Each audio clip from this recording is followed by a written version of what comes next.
Hello guys. आज हम पढ़ेंगे प्रकाश के अपवर्तन से संबंधित घटनाएं। सबसे पहला एग्जाम्पल देखिए, सूर्योदय तथा सूर्यास्त के बारे में जानेंगे। ये हमारी पृथ्वी है। इस साइड प्रकाश की किरणें आ रही है।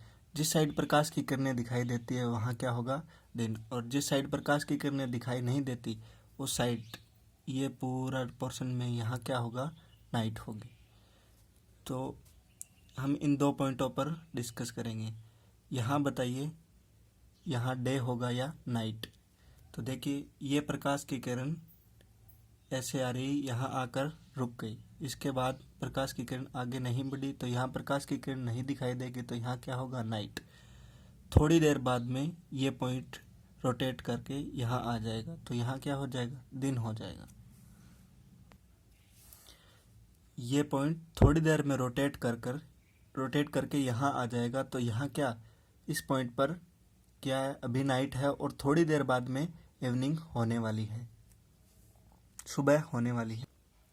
मान लीजिए इस पॉइंट पर अभी टाइम हुआ है 5:58 और यहाँ पर 6 o'clock। हमें 6 o'clock पर एग्जैक्ट सन दिखाई देगा, लेकिन अभी यहाँ पर क्या है, नाइट है 5:58 पर। और ये पोजीशन मान लीजिए 6:02। तो सूर्य उदय होने से पहले ही हमें सूर्य कैसे दिखाई देते हैं, इसके बारे में हम अब जानेंगे। तो हमारी पृथ्वी के चारों ओर क्या होता है, वायुमंडल होता है। वायुमंडल का अपवर्तनांक हमेशा क्या है, वायु से ज़्यादा होता है। म्यू का मान >1 होता है। तो जब प्रकाश की किरण विरल माध्यम से सघन माध्यम में प्रवेश करती है तो प्रकाश की किरण अभिलंब की ओर मुड़ जाती है। तो मान लीजिए सन यहाँ था, ये एक ऐसी सन की लाइट आ रही है, इस डायरेक्शन में प्रकाश की किरण आई, ये अभिलंब पर आपतित हुई, तो अपवर्तन के पश्चात ये किस डायरेक्शन में मुड़ जाएगी, अभिलंब की ओर। जैसे जैसे हम पृथ्वी के नज़दीक बढ़ते हैं तो हमारा वायुमंडल सघन होता जाता है। तो प्रकाश की किरण विरल से सघन में प्रवेश करती है तो प्रकाश की किरण अभिलंब की ओर मुड़ जाती है। तो जैसे जैसे प्रकाश की किरण आगे बढ़ेगी, ये मीडियम सघन, ये मीडियम विरल, तो प्रकाश की किरण फिर अभिलंब की ओर मुड़ गई। तो ये प्रकाश की किरण मुड़ते मुड़ते हुए यहाँ तक आ गई। प्रकाश की डायरेक्शन कौन सी थी, ये, लेकिन रिफ्लेक्शन के कारण, अपवर्तन के कारण डायरेक्शन कौन सी हो गई, ये। तो अब हमें सूर्य की एग्जैक्ट स्थिति कहाँ दिखाई देगी, इसको पीछे बढ़ाने पर सन की रियल पोजीशन क्या है, ये, लेकिन प्रकाश के अपवर्तन के कारण हमें सन की इमेज कहाँ दिखाई देती है, यहाँ। तो हमें क्या लगता है कि हमें सन दिखाई दे गया और सुबह हो गई, लेकिन एग्जैक्ट हमें सन दिखाई देना कब चाहिए था, 6 बजे, लेकिन हमें दिखाई कब दे गया, 5:58 पर। तो जब हमें सन दिखाई देता है तो हम क्या कहते हैं कि इवनिंग हो गई। तो ऐसे सूर्योदय से पहले ही हमें दिखाई देता है, किस कारण, प्रकाश के अपवर्तन के कारण।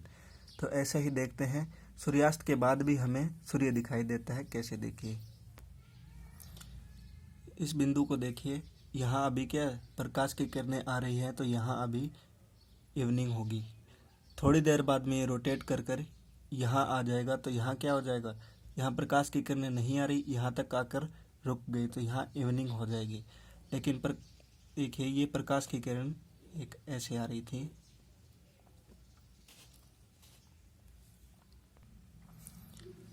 तो ये प्रकाश की किरण जब विरल से सघन माध्यम में प्रवेश करती है तो ये अभिलंब की ओर मुड़ जाती है।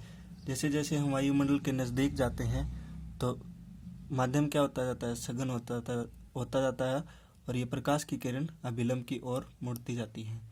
तो ये प्रकाश की किरण ऐसे हमें दिखाई देती है। तो प्रकाश एग्जैक्ट आ कहाँ से रहा था, यहाँ से, लेकिन हमें दिखाई, इसकी इमेज कहाँ दिखाई देती है, इस डायरेक्शन में। तो सन की एग्जैक्ट लोकेशन तो ये थी, लेकिन हमें दिखाई कहाँ दे रहा है, सन यहाँ। तो यहाँ इवनिंग के पश्चात भी हमें क्या है, सन दिखाई देता है। तो यही कारण है कि सूर्यास्त के बाद भी हमें सूर्य दिखाई देता है। प्रकाश के अपवर्तन के कारण ही हमें क्या है, सूर्य उगने से पहले ही हमें सूर्य दिखाई देता है और सूर्य अस्त होने के बाद भी हमें सूर्य दिखाई देता है। तो अब हम इसको नोट डाउन कर लेते हैं। प्रकाश के अपवर्तन के कारण हमें सूर्य सूर्योदय से पहले तथा सूर्यास्त के पश्चात भी दिखाई देता है।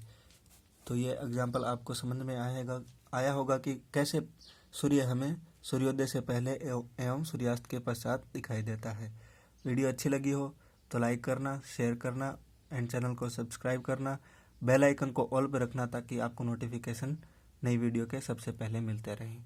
Thanks for watching.